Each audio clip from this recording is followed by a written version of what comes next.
Flaming മൈക്രോഫോണിലേക്ക് എല്ലാ പ്രേക്ഷകർക്കും ഹൃദയം നിറഞ്ഞ സ്വാഗതം. ഇന്നത്തെ അതിഥി നമ്മുടെ കേരളത്തിൻ്റെ അഭിമാനം, അർജുന അവാർഡ് ജേതാവും മുൻ ദേശീയ 1-ാം നമ്പർ ബാഡ്മിൻ്റൺ താരവും പിന്നീട് BPCL കൊച്ചി റിഫൈനറിയുടെ ചീഫ് ജനറൽ മാനേജറും ആയിരക്കണക്കിന് ജീവനക്കാരുടെ ജീവിതത്തെ സ്വാധീനിച്ച ഉദ്യോഗസ്ഥൻ ജോർജ് തോമസ് ആണ്. ചെങ്ങന്നൂരിലെ ഒരു ചെറിയ ബാഡ്മിൻ്റൺ കോർട്ടിൽ നിന്നും ലോക ബാഡ്മിൻ്റൺ വേദിയിലേക്കും അവിടെ നിന്നും പൊതുമേഖലാ സ്ഥാപനങ്ങളുടെ ബോർഡ്റൂമിലേക്കും CSR പദ്ധതികളിലൂടെ വിദ്യാഭ്യാസ ആരോഗ്യ രംഗങ്ങളിലേക്കും സമൂഹത്തിന് തിരിച്ചു നൽകിക്കൊണ്ട് പോകുന്ന ഒരു അതുല്യ വ്യക്തിത്വമാണ് ജോർജ് തോമസിൻ്റേത്. ഈ യാത്രയിലെ വിജയങ്ങളും തോൽവികളും കൈവിട്ടുപോയ അവസരങ്ങളും വീണ്ടും എഴുന്നേറ്റ നിമിഷങ്ങളും ഒരു ചെറു പട്ടണത്തിലെ കുട്ടി എങ്ങനെ ഇന്ത്യയുടെ മുന്നിൽ നിൽക്കുന്ന ഒരു ജേതാവായി നിൽക്കുന്നു എന്നതാണ് ഇന്നത്തെ സംഭാഷണം. ഫ്ലെയിമിംഗ് മൈക്രോഫോണിലേക്ക് George Thomas, we welcome you to this floor. Thank you sir, thank you very much. അങ്ങയുടെ ചൈൽഡ്ഹുഡ് ഡേയ്സ് ചെങ്ങന്നൂരിലായിരുന്നു. അതെ, ചെങ്ങന്നൂരിലെ ഒരു 3-4 ഏക്കർ വിസ്തൃതമായ ഭൂമിയിൽ അദ്ദേഹത്തിന് അവിടെ പല കളികളും അവിടെ കളിക്കാറുണ്ടായിരുന്നു. ഞാൻ കേട്ടിട്ടുണ്ട്. ഫുട്ബോളും ക്രിക്കറ്റും ബാഡ്മിൻ്റനും എന്ന് വേണ്ട ഒരു ക്ലബ്ബ് തന്നെ അവിടെ ഉണ്ടായിരുന്നു. അങ്ങയുടെ ആ യാത്രകളെക്കുറിച്ച് ഒന്ന് വിവരിക്കാമോ? എൻ്റെ ഫാദറാണ് ഞങ്ങളുടെ ഈ സ്പോർട്സിലേക്കുള്ള ഞങ്ങളെ എല്ലാം വഴിതിരിച്ച് വിട്ടത് ഞങ്ങളുടെ ഫാദറാണ്. കാര്യം അദ്ദേഹം ഒറീസയിലായിരുന്നു വർക്ക് ചെയ്തിരുന്നത്. ഒറീസയിൽ പേര് TC തോമസ്. അപ്പം ഒരു വലിയ പാരമ്പര്യമൊക്കെ ഉണ്ട്. അദ്ദേഹത്തിൻ്റെ അങ്കിളായിരുന്നു നെഹ്റുവിൻ്റെ പ്രൈവറ്റ് സെക്രട്ടറി MO മത്തായി. അങ്ങനെ ഒരു ഇതൊക്കെ ഉണ്ട്. വലിയൊരു ഫാമിലി ആയിരുന്നത്. പപ്പയുടെ നേരെ അങ്കിളായിരുന്നു. അങ്ങനെ അദ്ദേഹം അന്ന് ബിർളയിലായിരുന്നു ജോലി ചെയ്തുകൊണ്ടിരുന്നത്. അദ്ദേഹത്തിന് ചെറിയ ഏജിൽ ഒരു ഹാർട്ട് അറ്റാക്ക് പോലെ ഒരു അസുഖം വന്നിട്ട് പുള്ളി ജോലി റിസൈൻ ചെയ്ത് തിരിച്ച് നാട്ടിലേക്ക് പോന്നു. അപ്പം ഞങ്ങൾക്ക് അവിടെ ഒരു 3.5 ഏക്കർ സ്ഥലമുണ്ട് പമ്പയാറിൻ്റെ തൊട്ട് തീരത്ത്. അപ്പോൾ അവിടെ അതായത് വീടിൻ്റെ ബോർഡർ പമ്പയാറാണ്, വീടിൻ്റെ അതിർത്തി പമ്പയാറാണ്. അപ്പോൾ അവിടെ അദ്ദേഹം അന്ന് എന്ത് ചെയ്തെന്ന് വെച്ചാൽ പുള്ളി കണ്ടിട്ടുണ്ട്. അപ്പോൾ അവിടുത്തെ നാട്ടിലെ കുട്ടികളൊക്കെ നോർമലി അങ്ങനെ സ്കൂൾ കഴിഞ്ഞ് വന്ന് വൈകിട്ട് കൂട്ടം കൂടിയിരിക്കുകയും ഇങ്ങനെ സിഗരറ്റ് വലിക്കുകയും അങ്ങനത്തെ ഒരുപാട് ആക്ടിവിറ്റീസിലേക്ക് വരും. അവർ വെറുതെ ഇരിക്കുന്ന കണ്ടപ്പോൾ അദ്ദേഹത്തിന് തോന്നി അത് നല്ലതല്ല. അപ്പോൾ നമുക്കൊരു ക്ലബ്ബ് ഇവിടെ സ്റ്റാർട്ട് ചെയ്യാമെന്ന് വിചാരിച്ചിട്ട് അദ്ദേഹം ഞങ്ങളുടെ ആ സ്ഥലത്ത് തെങ്ങായിരുന്നു കൂടുതലുള്ളത്. അപ്പോൾ അതിൻ്റെ ഇടയ്ക്ക് എല്ലാം സ്പേസ് ഉള്ളിടത്തെല്ലാം ഓരോ കോർട്ടുകളിട്ടു.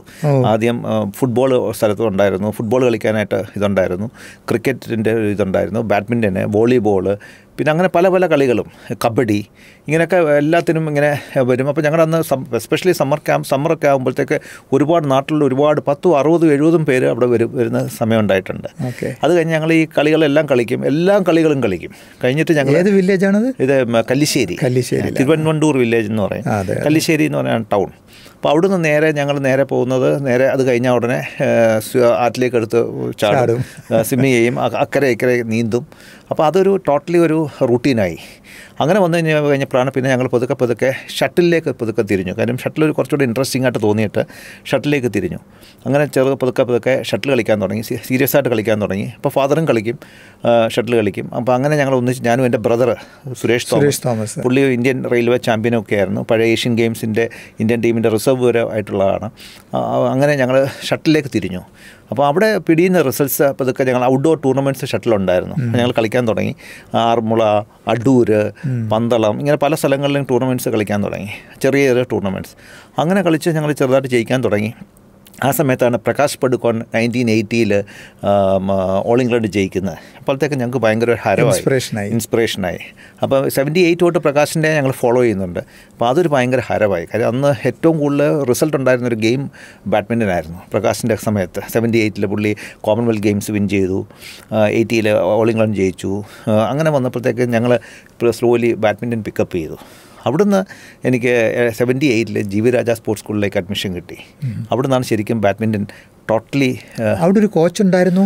അതെ, ഒരു ബാലഗോപാലൻ തമ്പി സാറ്, അദ്ദേഹം ഇപ്പം ഇല്ല, അദ്ദേഹമായിരുന്നു എൻ്റെ കോച്ച്. അദ്ദേഹം അവിടെ നിന്നാണ് ബാഡ്മിൻ്റൺ പിക്കപ്പ് ചെയ്യുന്നത്. പക്ഷേ 78 ഞാൻ ചെന്ന വർഷം തന്നെ എനിക്ക് ജീവിരാജ സ്പോർട്സ് സ്കൂളിലെ ടീമിൽ സെലക്ഷൻ കിട്ടി. ഞങ്ങൾ സ്റ്റേറ്റ് സ്കൂൾസ് കളിക്കാൻ പോയി. 79 കേരള സ്റ്റേറ്റ് സ്കൂൾസ് ടീമിൽ സെലക്ഷൻ കിട്ടി. 80 നാഷണൽ സ്കൂൾസ് വിൻ ചെയ്തു. സബ് ജൂനിയർ നാഷണൽസ് വിൻ ചെയ്ത്. പിന്നെ റിസൾട്ട്സ് വളരെ ഫാസ്റ്റായിട്ട് വരാൻ തുടങ്ങി. കാര്യം ഒരു സയൻറ്റിഫിക് കോച്ചിങ് തുടങ്ങിയപ്പോഴത്തേക്ക് ഞങ്ങൾക്ക് സ്ട്രെങ്ത് ഉണ്ട്, ട്രെയിനിങ് ഉണ്ട്, എല്ലാ ഇതുമുണ്ട്. പക്ഷേ കുറച്ചുകൂടെ സയൻറ്റിഫിക് ആയപ്പോഴത്തേക്ക് ഫാസ്റ്റായിട്ട് റിസൾട്ട്സ് വരാൻ തുടങ്ങി. അപ്പം ജി വി രാജ സ്കൂളാണ് റിയലി ഒരു വഴിത്തിരിവായ ഗെയിം ചേഞ്ചർ അവിടെയാണ്. അതിൽ ബാലഗോപാലൻ തമ്പി സാറിൻ്റെ അനുഗ്രഹം ഉണ്ടായിരുന്നു. അത് അദ്ദേഹത്തിൻ്റെ കോച്ചിങ് ആയിരുന്നു. ബാലഗോപാലൻ തമ്പി സാറായിരുന്നു ഞങ്ങളുടെ ഒക്കെ കോച്ച്. അദ്ദേഹം വളരെ നല്ല കോച്ചാണ്, വളരെ നല്ല ലെവലിൽ കളിച്ചൊരു പ്ലെയറും കൂടാണ്. പുള്ളി പഴയ സ്റ്റേറ്റ് ചാമ്പ്യൻ ആയിരുന്നു. അപ്പോൾ അദ്ദേഹം കളിക്കുമ്പോൾ അവിടെ ഞങ്ങളുടെ ശംഖുമുഖത്ത് കളിക്കുമ്പം അവിടെ കുറേ സീനിയർ പ്ലെയേഴ്സ് ഉണ്ടായിരുന്നു. ഒരു എസ് ജോയ് എന്ന് പറഞ്ഞിട്ട് അന്നത്തെ നല്ല പ്ലെയർ, ഒരു ആൽബർട്ട് ഉണ്ടായിരുന്നു. അങ്ങനെ കുറേ നല്ല സീനിയർ പ്ലെയേഴ്സ് ഉണ്ട്. അപ്പോൾ അവരെ കണ്ട് ഞങ്ങൾ ജൂനിയേഴ്സ് അവിടുത്തെ കുട്ടികൾ ഇവിടെ ഇങ്ങനെ കോർട്ടിൽ കളിക്കുമ്പോൾ അപ്പുറത്തെ കോർട്ടിൽ ഇവർ കളിക്കും. അവസാനം അവരുടെ കൂടെ ഞങ്ങൾക്ക് കളിക്കാനുള്ള സാഹചര്യം അവർ ഉണ്ടാക്കി തന്നു. അങ്ങനെ 10ാം ക്ലാസ് ആയപ്പോഴത്തേക്ക് ഞങ്ങൾ പിടിയിൽ വളരെ പിക്കപ്പ് ചെയ്ത് ഏകദേശം ഒരു സീനിയർ ലെവലിലേക്ക്, സബ് ജൂനിയർ ലെവലിൽ നിന്ന് നേരെ സീനിയർ ലെവലിലേക്ക് ഏകദേശം എത്തുന്ന ലെവലിലേക്കായി. Very good. അപ്പോൾ അവിടെ നിന്നാണ് പ്രീ ഡിഗ്രി എവിടെയായിരുന്നു? Arts college, government arts college ട്രിവാൻഡ്രത്തായിരുന്നു. അതെ. അപ്പോഴും കളിക്കുന്നുണ്ടായിരുന്നു? യൂണിവേഴ്സിറ്റി പ്ലെയർ ആയിരുന്നു. യൂണിവേഴ്സിറ്റി പ്ലെയർ ആയിരുന്നു. അന്ന് സബ് ജൂനിയർ നാഷണൽ ചാമ്പ്യനായി. പിന്നെ പ്രീ ഡിഗ്രി സെക്കൻഡ് ഇയർ കഴിഞ്ഞപ്പോൾ ജൂനിയർ നാഷണൽ ചാമ്പ്യൻസായി. ഈ സ്കൂൾ കോളേജ് ലെവലിൽ ജോർജിന് മെമ്മറി ആയിട്ടുള്ള ഒരു കളി ആരുമായിട്ടായിരുന്നു? അത് ഒരു എക്സ്റ്റെൻഡ് ചെയ്ത കളി. അന്ന് 15-ലാണല്ലോ സ്കോർ. അതെ. അന്ന് സ്കൂൾസ് നാഷണൽസ് കളിക്കുമ്പം, സബ് ജൂനിയർ നാഷണൽസ് കളിക്കുമ്പം ഞാൻ സിംഗിൾസും ഡബിൾസും കളിക്കുമായിരുന്നു. ഞാൻ വളരെ സീരിയസ് ആയിട്ട് സിംഗിൾസ് സെമി ഫൈനലിൽ ഞാൻ അന്ന് ഒരു ഇന്ദ്രജിത്ത് മുഖർജിയുമായിട്ട്, അന്നത്തെ ഏറ്റവും ടോപ്പ് സീഡാണ് മറ്റേ വെസ്റ്റ് ബംഗാളിലുള്ള, പുള്ളിയുമായിട്ട് വളരെ ഒരു ലോങ് മാച്ച് കളിച്ച് തോറ്റു. അതായിരുന്നു എൻ്റെ ലൈഫിലൊരു ടേണിംഗ് പോയിന്റ്. പക്ഷേ ഡബിൾസ് ഞങ്ങൾ വിൻ ചെയ്തു, ഈസി ആയിട്ട് വിൻ ചെയ്തു, വളരെ കംഫർട്ടബിൾ ആയിട്ട്. ആ സെയിം തന്നെ. അന്ന് പോകുമ്പോൾ സിംഗിൾസും ഡബിൾസും ഉണ്ട്. അപ്പോൾ സിംഗിൾസ് ഞാൻ സെമി തോറ്റു, പക്ഷേ ഡബിൾസ് വിൻ ചെയ്തു. അതായിരുന്നു ലൈഫിലൊരു ടേണിംഗ് പോയിന്റ്. അപ്പോൾ ആർട്സ് കോളേജ് ഇതിൽ പ്രീ ഡിഗ്രി കംപ്ലീറ്റ് ചെയ്തു. ഇന്നത്തെ +2. അത് കഴിഞ്ഞ് ഗവൺമെൻറ് എഞ്ചിനീയറിംഗ് കോളേജ് തൃശ്ശൂരിലായിരുന്നു. അല്ല, അത് കഴിഞ്ഞിട്ട് ഒരു ചെറിയ ചേഞ്ച് ഉണ്ടായി. ആർട്സ് കോളേജ് പഠിച്ചുകൊണ്ടിരിക്കുന്ന സമയത്ത് സെക്കൻഡ് ഇയർ പ്രീ ഡിഗ്രി കഴിഞ്ഞപ്പോൾ എനിക്ക് ഇന്ത്യൻ ജൂനിയർ ടീമിൽ ജൂനിയർ നാഷണൽസ് വിൻ ചെയ്തു. ജൂനിയർ ടീമിൽ ഇന്ത്യൻ ഏഷ്യൻ ബാഡ്മിൻ്റൺ ചാമ്പ്യൻഷിപ്പിലേക്കുള്ള ജൂനിയർ ടീമിലേക്ക് സെലക്ഷൻ കിട്ടി. അന്ന് കൽക്കട്ടയിൽ വെച്ചായിരുന്നു ABC നടന്നത്. അന്ന് ABC നടക്കുമ്പോൾ സീനിയർ ടീമും ഉണ്ട്, ജൂനിയർ ടീമും ഉണ്ട്. സീനിയർ ടീമിൽ പ്രകാശ് പടുക്കോൺ, സയ്യദ് മോദി, ആ ഗ്രൂപ്പുള്ള ആൾക്കാരുണ്ട്. ഞങ്ങൾ ജൂനിയേഴ്സ് ഞങ്ങൾ 4 പേര്, ഇന്ദ്രജിത്ത് മുഖർജി, ഞാൻ, കൃഷ്ണകുമാർ, കേരളത്തിൽ നിന്നുള്ളൊരു കൃഷ്ണകുമാർ ഉണ്ടായിരുന്നു. ഞങ്ങൾ 4 പേരുമായിരുന്നു. അപ്പോൾ ഞങ്ങൾ ഒന്നിച്ച് ക്യാമ്പ് അറ്റൻഡ് ചെയ്തു. അതൊരു ഭയങ്കര ടേണിംഗ് പോയിൻ്റാണ്. പ്രകാശിൻ്റെ ട്രെയിനിങ് കാണാൻ പറ്റി, മോദി ട്രെയിൻ ചെയ്യുന്നതാണ്, മോദിയുടെ പ്രാക്ടീസ് ചെയ്യാൻ പറ്റി. മോദി എന്നെ വിളിക്കുമായിരുന്നു പ്രാക്ടീസ് ചെയ്യാനായിട്ട്. സയ്യദ് മോദിയുടെ കൂടെ വളരെ ക്ലോസ് ആയിട്ട് ഞാൻ അസോസിയേറ്റ് ചെയ്തിട്ടുള്ള ആളാണ് മോദി. അതേപോലെ പ്രകാശ് സാറിനും, പ്രകാശിൻ്റെ അടുത്ത് ഒരുപാട് വളരെ ക്ലോസ് ആയിട്ട് അന്ന് തൊട്ട് കാണുന്നതാണ് പ്രകാശ്, 1983 ഓൺവേർഡ്സ്. അപ്പോൾ അവരൊത്തിരി ഗൈഡ് ചെയ്യും നമ്മളെ, എന്തൊക്കെയാണ് ചെയ്യേണ്ടത്, എങ്ങനെയാണ് ഇത് ചെയ്യേണ്ടത്. ഞങ്ങൾ കാഷ്വൽ ഈവനിങ് ഡിസ്കഷൻ ഇടയ്ക്ക്, ഈവനിങ് ഡിന്നർ കഴിക്കുമ്പോൾ ഒന്നിച്ചാണ് കഴിക്കുന്നത്. അന്ന് India west Indies test match നടക്കുകയാണ് അവിടെ കൽക്കട്ടയിൽ. സെയിം ഈഡൻസ് ഗാർഡനിൽ അത് നടക്കുന്നു. ഞങ്ങളുടേത് നേതാജി സ്റ്റേഡിയത്തിൽ ബാഡ്മിൻ്റൺ നടക്കുന്നു. അപ്പോൾ ഞങ്ങൾ അവരുമായിട്ടും വളരെ ക്ലോസ് ആയി. അന്ന് ഇന്ത്യൻ ടീമിലെ സുനിൽ ഗവാസ്കർ, അവരെല്ലാവരും ഉള്ളൊരു ടീമും, പിന്നെ വെസ്റ്റ് ഇൻഡീസ് ടീമിൽ വിവിയൻ റിച്ചാർഡ്സ്, അവരും ഒരു ടീം. ഞങ്ങളെല്ലാവരും ഒന്നിച്ചാണ് വൈകിട്ട് ഡിന്നർ കഴിക്കുന്നത്. വളരെ നല്ലൊരു സമയമായിരുന്നു. അത് ഒരുപാട് ജീവിതത്തിലെ ഏറ്റവും നല്ല നിമിഷങ്ങളൊന്നായിരുന്നത്. അതിൽ പലരെയും പരിചയപ്പെടാനും പറ്റി. അന്ന് പിന്നെ ഈ മൊബൈലൊന്നും ഇല്ലാത്തതുകൊണ്ട് ഫോട്ടോ എടുക്കാൻ പറ്റിയില്ല. പക്ഷേ എല്ലാവരുമായിട്ടും വളരെ, ഇപ്പോഴും ഓർമ്മയുണ്ട്. വിവിയൻ റിച്ചാർഡ്സിന് ഞാൻ ഷെയ്ക്ക് ഹാൻഡ് കൊടുക്കുന്നു, അദ്ദേഹം എൻ്റെ തോളത്ത് കെട്ടുന്നതും ഒക്കെ എനിക്കിപ്പോഴും നല്ല ഓർമ്മയുണ്ട്. അതാണ് ജീവിതത്തിലെ ഏറ്റവും നല്ലൊരു അസുലഭ നിമിഷങ്ങൾ. അത് കഴിഞ്ഞിട്ടാണോ എഞ്ചിനീയറിംഗ് ജോയിൻ ചെയ്തത്? അതെ, അന്ന് എനിക്ക് ആ സമയത്ത് ഒരു എഞ്ചിനീയറിംഗ് സ്പോർട്സ് കോട്ട അഡ്മിഷൻ കൊടുത്തപ്പം എനിക്ക് കെമിക്കൽ എഞ്ചിനീയറിംഗിലാണ് അഡ്മിഷൻ കിട്ടിയത്. പക്ഷേ അന്ന് ഒന്നാമത് ഈ ABC കഴിഞ്ഞപ്പോൾ കുറച്ച് ഡിലേ ആയി. അത് കഴിഞ്ഞപ്പോൾ എനിക്ക് അന്നൊരു ഒരു ഡൗട്ട് ഉണ്ടായി, കളി പ്രൊസീഡ് ചെയ്യണോ അതോ എഞ്ചിനീയറിംഗിലേക്ക് പോകണോ എന്നുള്ളൊരു ഒരു മനസ്സിൽ ഇങ്ങനെ കിടക്കുകയായിരുന്നു, എന്ത് ചെയ്യണമെന്നറിയാതെ. അപ്പോൾ അങ്ങനെ വന്നപ്പം ഞാൻ ആ ഒരു വർഷം ഓപ്റ്റ് ചെയ്തില്ല, പോയില്ല. ശരി, കെമിക്കൽ എഞ്ചിനീയറിംഗ് കിട്ടിയപ്പോൾ കെമിക്കൽ എനിക്ക് കുറച്ചുകൂടെ എടുക്കേണ്ടെന്നൊരു തോന്നലുണ്ടായി. പക്ഷേ അതുമല്ല, TKM കിട്ടിയത്. അതുകൂടാണ്ട് എനിക്ക് ഇത് കളി പ്രൊസീഡ് ചെയ്യണം. കാരണം ജൂനിയർ ഏഷ്യൻ ചാമ്പ്യൻഷിപ്പിന് ഞങ്ങൾക്ക് 2 ബ്രോൺസ് മെഡലും കിട്ടിയെന്ന് ആദ്യമായിട്ട്. ജൂനിയർ ഡബിൾസിന് ബ്രോൺസ് മെഡൽ കിട്ടി, ടീം ചാമ്പ്യൻഷിപ്പിന് ബ്രോൺസ് മെഡൽ കിട്ടി. അത് കഴിഞ്ഞപ്പോൾ സീനിയർ ഇന്ത്യൻ ടീമിലേക്കും എനിക്ക് സെലക്ഷൻ കിട്ടി. ആ പെർഫോമൻസ് വെച്ചിട്ട് ആദ്യമായിട്ട് സീനിയർ 1984 കൊറിയയിൽ നടക്കുന്ന ഒരു ടീമിലേക്ക് എനിക്ക് സെലക്ഷൻ കിട്ടി. അത് കഴിഞ്ഞിട്ട് ഇന്ത്യയിൽ കുറേ ടെസ്റ്റ് മാച്ചസ് നടന്നു. മറ്റേ ഹൈദരാബാദിലെ, ലക്നൌവിലെ ആ ടെസ്റ്റ് മാച്ചിലേക്ക് ഞാൻ സെലക്ഷൻ കിട്ടി 83, 84ലേക്ക്. അപ്പോൾ പിന്നെ എനിക്കൊരു കൺഫ്യൂഷനായി ജോയിൻ ചെയ്യണോ വേണ്ട എന്നുള്ളത്. പക്ഷേ എന്നാലും ഒരു വർഷം ആ ബ്രേക്ക് എടുത്ത് ആ വർഷം മുഴുവൻ കളിച്ചു. അതിൽ അച്ഛനും അമ്മയൊക്കെ സപ്പോർട്ട് ചെയ്തു? അല്ല, അച്ഛനും അമ്മയൊക്കെ, അച്ഛന് ന്യൂട്രലായിരുന്നു. അമ്മയും പക്ഷേ കുറേ ആൾക്കാർ എഞ്ചിനീയറിംഗ് ജോയിൻ ചെയ്യണമെന്ന് വളരെ നിർബന്ധമായിട്ട് പറഞ്ഞു. അത് നമ്മുടെ അന്നത്തെ കാലഘട്ടത്തിൽ എനിക്കും അറിയാം, 80s നമ്മുടെ കാലഘട്ടത്തിൽ അച്ഛനമ്മമാർ പഠിത്തം കളിയിലോട് ജീവിതമാർഗം ഉണ്ടാവുമോ എന്നുള്ള ഒരു ചിന്ത എല്ലാവർക്കും ഉണ്ടാവും. അപ്പോൾ അങ്ങനെ ഏറ്റവും ഒടുവിൽ ആ ടൂർണമെൻറ്റിൽ ഇന്ത്യൻ ടീമിൽ പോയിട്ട് കളിച്ചായിരുന്നു മാച്ച്? 84 ഞാൻ, അത് കഴിഞ്ഞപ്പോൾ 83 ഇന്ത്യൻ ABC ഞങ്ങൾക്ക് ബ്രോൺസ് മെഡൽ കിട്ടി. കൊറിയയിൽ ഞങ്ങൾക്കൊരു ടൂർണമെൻറ്റ് ഉണ്ടായിരുന്നു. അവിടെ എനിക്ക് ക്വാർട്ടർ ഫൈനൽ ഞാൻ തോറ്റുപോയി. അപ്പോൾ സെയ്ദ് മോദി ജയിച്ചു അവിടെ ടൂർണമെൻറ്റ്. അത് കഴിഞ്ഞിട്ട് 84 വീണ്ടും ഒരു 3 ടെസ്റ്റ് മാച്ചസിന് സെലക്ഷൻ കിട്ടി. അവിടെയൊക്കെ ഞാൻ ക്വാർട്ടർ ഫൈനൽ, സെമി ഫൈനൽ വരെ നല്ലപോലെ കളിക്കാൻ പറ്റി. സീനിയർ ലെവൽ, ഞാൻ ജൂനിയറാണ്, അണ്ടർ 18 ആണ്. പക്ഷേ അന്ന് സീനിയർ ലെവലിൽ കളിച്ചു. പക്ഷേ അന്ന് 84 വീണ്ടും ഞാൻ വിചാരിച്ചു, ഞാനല്ല, വീട്ടിൽ ഒരു പ്രഷറും വന്നു. പിന്നെ ഒരു റിസ്ക് എടുക്കാനായിട്ടുള്ള അന്ന് ബാഡ്മിൻ്റൺ അത്ര ലുക്രേറ്റീവ് അല്ല, ഇപ്പോഴും ഫൈനാൻഷ്യലി ലുക്രേറ്റീവ് അല്ല. പക്ഷെ അതൊന്നും അന്ന് ചിന്തിച്ചില്ല കേട്ടോ. പക്ഷേ എന്തായാലും എഞ്ചിനീയറിംഗ് ജോയിൻ ചെയ്യാമെന്ന് ഡിസൈഡ് ചെയ്തു. 84 എഞ്ചിനീയറിംഗ് ജോയിൻ ചെയ്തു. എഞ്ചിനീയറിംഗ് ജോയിൻ ചെയ്യുമ്പോൾ ഞാൻ ഇന്ത്യൻ ടീമിൽ കളിച്ചിട്ടാണ് എഞ്ചിനീയറിംഗിന് ജോയിൻ ചെയ്യുന്നത്. ഓക്കെ. അപ്പോൾ എഞ്ചിനീയറിംഗിന് ഏത് വർഷമാണ് ജോയിൻ ചെയ്യുന്നത്? 84. ശരിക്കും ഇൻഫാക്ട് എനിക്ക് ട്രിവാൻഡ്രം എഞ്ചിനീയറിംഗ് കോളേജിലാണ് അഡ്മിഷൻ കിട്ടിയത്. അത് ട്രിവാൻഡ്രം എഞ്ചിനീയറിംഗ് കോളേജ് കിട്ടി. അത് കഴിഞ്ഞപ്പോഴത്തേക്ക് കാലിക്കറ്റിലെ വൈസ് ചാൻസലർ എന്നെ റെക്കമെൻഡ് ചെയ്തിട്ടാണ് എന്നെ തൃശ്ശൂരിലേക്ക് മാറ്റുന്നത്, കാലിക്കറ്റ് യൂണിവേഴ്സിറ്റി കളിക്കാൻ വേണ്ടിയിട്ട്. അങ്ങനെ ഒരു ചെറിയൊരു, അന്ന് വൈസ് ചാൻസലർ വരെ ഇടപെട്ടിട്ടാണ്.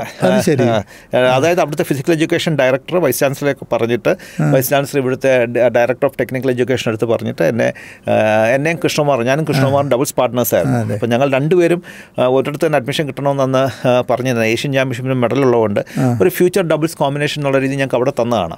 പക്ഷേ ഒരു സ്പെഷ്യൽ റിക്വസ്റ്റ് പ്രകാരം എന്നെ തൃശ്ശൂരിലേക്ക് മാറ്റുകയാണ് ചെയ്തത്.